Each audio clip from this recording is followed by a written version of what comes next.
হাতটা ভাই।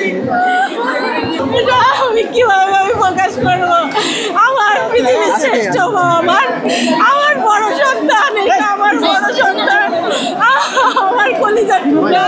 এটা আসলে নিশ্চয়টা কাউকে বলে বোঝানো যাবে না। জার্নিটা আমার মেয়ে ইংলিশ ভার্সনে পড়ে, আলহামদুলিল্লাহ ওর অনেক কষ্ট হয় ইংলিশ ভার্সন পড়তে, অনেক কঠিন। বাংলা ভার্সন থেকে ইংলিশ ভার্সনটা অনেক সহজ।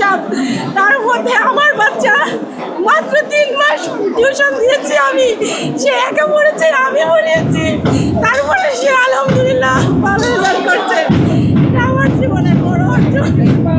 আর জার্নিটা আমাদের খুব হার্ড জার্নি ছিল। আমার 2টা-3টা পর্যন্ত আমার মেয়ে পড়তো। আমি লাস্টের দিনগুলোতে আমার মেয়ে আর আমার হাতটা আমি বেঁধে রাখতাম।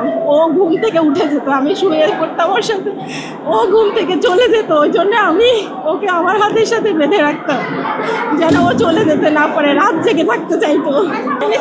ইজ দ্য বেস্ট আমি বলবো, কারণ এখান থেকে যা শিখছে আমি বাসায় এত কিছু শিখাতে পারিনি। কিভাবে আমার বাচ্চাটা যে বড় হয়ে গেল, শিখে গেল, আমি নিজেই বুঝলাম না। ও কিভাবে, ও ইংলিশ ভার্সনের স্টুডেন্ট, ও কিভাবে যে ইংলিশ কম্পিটিশনগুলো নিজে নিজে সলভ করে ফেলে আমি জানি না। ও পরে বলছে আমি এটা পারো, বলে হ্যাঁ পারি। কীভাবে? তার মানে বুঝেছি স্কুল থেকে শিখেছে, আমিও তো শিখাইনি, কোনো টিচার দেয়নি। আলহামদুলিল্লাহ স্কুল খুব ভালো। কি মেয়েকে কি বানাবে? ওর স্বপ্ন, আমার স্বপ্ন না, ওর স্বপ্ন, ও ডাক্তার হতে চায়। সবাই দোয়া করবেন।